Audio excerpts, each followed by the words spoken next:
2 ദിനവൃത്താന്തം അധ്യായം 21. യഹോറാം. യഹോഷാഫാത്ത് പിതാക്കന്മാരോട് ചേർന്നു.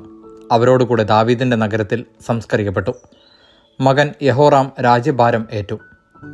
യൂദാ രാജാവായിരുന്ന യഹോഷാഫാത്തിൻ്റെ പുത്രന്മാരായ അവൻ്റെ സഹോദരന്മാർ അസറിയ, യഹിയേൽ, സഖറിയ, അസറിയ, മിഖായേൽ, ഷഫാത്തിയ. അവരുടെ പിതാവ് ധാരാളം പൊന്നും വെള്ളിയും അമൂല്യ വസ്തുക്കളും അവർക്ക് സമ്മാനമായി നൽകി. കൂടാതെ യൂദായിലെ സുരക്ഷിത നഗരങ്ങളും കൊടുത്തു. ആദ്യജാതനായിരുന്നതിനാൽ രാജസ്ഥാനം യഹോറാമിനാണ് ലഭിച്ചത്. യഹോറാം പിതാവിൻ്റെ സിംഹാസനത്തിൽ ഉപവിഷ്ടനായി ഭരണമേറ്റെടുത്തു. തൻ്റെ നില ഭദ്രമാക്കിയപ്പോൾ എല്ലാ സഹോദരന്മാരെയും ഇസ്രായേലിലെ ചില പ്രമാണികളെയും വാളിനിരയാക്കി. രാജാവാകുമ്പോൾ യഹോറാമിന് 32 വയസ്സുണ്ടായിരുന്നു. അവൻ 8 വർഷം ജെറുസലേമിൽ വാണു. ആഹാബിൻ്റെ മകളായിരുന്നു യഹോറാമിൻ്റെ ഭാര്യ. ആഹാബ് ഭവനത്തെപ്പോലെ അവനും ഇസ്രായേൽ രാജാക്കന്മാരുടെ മാർഗത്തിൽ ചരിച്ചു.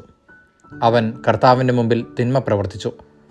എങ്കിലും ദാവീദുമായി ചെയ്ത ഉടമ്പടിയോർത്ത് അവൻ്റെ ഭവനത്തെ നശിപ്പിക്കുവാൻ കർത്താവിന് മനസ്സു വന്നില്ല.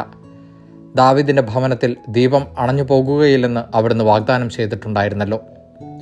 യഹോറാമിൻ്റെ കാലത്ത് ഏദോമ്യർ യൂദാ മേൽക്കോയ്മയ്ക്കെതിരെ മത്സരിച്ച് സ്വന്തമായി ഒരു രാജാവിനെ വാഴിച്ചു. യഹോറാമും സൈന്യാധിപന്മാരും രഥങ്ങളോടുകൂടെ അവർക്കെതിരെ ചെന്നു. തങ്ങളെ വളഞ്ഞ ഏദോമ്യരുടെ നിര അവർ രാത്രിയിൽ ഭേദിച്ചു. ഏദോമ്യർ ഇന്നും യൂദായുടെ ആധിപത്യത്തെ എതിർത്ത് കഴിയുന്നു. അക്കാലത്ത് ലിബ്നായും അവൻ്റെ ഭരണത്തെ എതിർത്തു. അവൻ തൻ്റെ പിതാക്കന്മാരുടെ ദൈവമായ കർത്താവിനെ ഉപേക്ഷിച്ചത് കൊണ്ടാണ് ഇങ്ങനെ സംഭവിച്ചത്. അവൻ യൂദാ മലമ്പ്രദേശത്ത് പൂജാഗിരികൾ നിർമ്മിച്ചു. അങ്ങനെ ജെറുസലേം നിവാസികളെ അവിശ്വസ്തതയിലേക്ക് നയിച്ചു. യൂദായെ വഴിതെറ്റിച്ചു.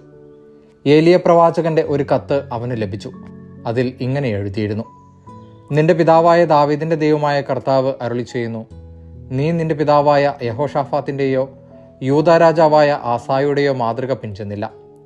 മറിച്ച് ഇസ്രായേൽ രാജാക്കന്മാരുടെ വഴിയിൽ നടന്നു. ആഹാബ് ഇസ്രായേലിനെ എന്നതുപോലെ നീ യൂദായെയും ജെറുസലേം നിവാസികളെയും അവിശ്വസ്തതയിലേക്ക് നയിച്ചു. പിതൃഭവനത്തിൽ നിന്നേക്കാൾ ശ്രേഷ്ഠരായിരുന്ന നിന്റെ സഹോദരന്മാരെ നീ കൊന്നുകളഞ്ഞു.